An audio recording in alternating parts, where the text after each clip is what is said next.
کسی باغ کے ایک گھنے درخت پر ایک فاختہ نے اپنا گھونسلہ بنایا ہوا تھا، جس میں وہ دن بھر اپنے بچوں کے ساتھ رہتی تھی اور ان کو دانہ دلکا بھی چباتی تھی۔ وہ بہت خوش تھی کیونکہ اب ان کے بچوں کے بالوں پر بھی نکلنے لگے تھے۔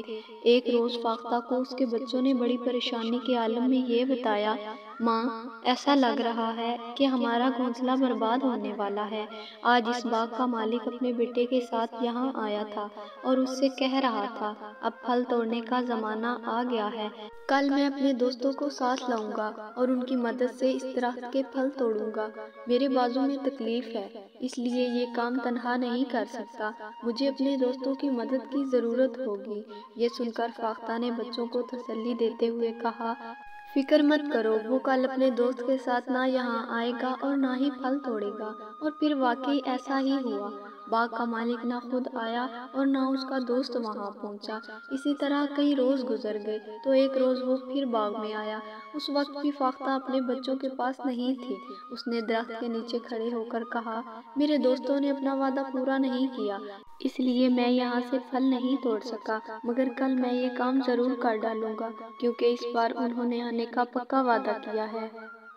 جب فاختہ واپس لوٹی تو اس کے بچوں نے یہ بات فاختہ کو بتائی تو اس نے بے پرواہی سے کہا، بچوں، تم پریشان نہ ہو کیونکہ اس بار بھی نہ وہ خود آئے گا اور نہ اس کے دوست آئیں گے۔ غرض اسی طرح یہ دن بھی گزر گیا اور فاختہ کے کہنے کے مطابق نہ باغ کا مالک وہاں آیا اور نہ ہی اس کا کوئی دوست۔ فاختہ کے بچے اب کچھ زیادہ ہی مطمئن ہو گئے تھے۔ چند روز بعد باغ کا مالک اپنے بیٹوں کے ساتھ وہاں پہنچا اور درخت کے نیچے کھڑے ہو کر بولا، میرے دوست صرف نام کے دوست ہیں، انہیں مجھ سے کوئی ہمدردی نہیں، ابھی تک کئی بار وعدے کر کے ٹال گئے، لیکن اب مجھے ان کی مدد کی ضرورت نہیں ہے، میں خود ہی کل تم سب کے ساتھ مل کر اس درخت کے پھل توڑوں گا۔ ویسے بھی مجھے دوسروں پر بھروسہ کرنے کی بجائے اپنے آپ پر بھروسہ کرنا چاہیے، اسی میں بہتری ہے۔ جب فاختہ نے یہ بات سنی تو وہ پریشانی کے عالم میں بولی، بچوں، اب ہمیں فوری طور پر یہاں سے جانا ہوگا۔ جب تک باغ کا مالک دوسروں پر بھروسہ کر رہا تھا اس کا کام نہیں ہو رہا تھا، مگر آج اس نے خود پر بھروسہ کرتے ہوئے خود ہی پھل توڑنے کا ارادہ کیا ہے تو وہ ضرور کامیاب ہو جائے گا، اس لیے اب ہمیں یہاں سے جانا ہی ہوگا۔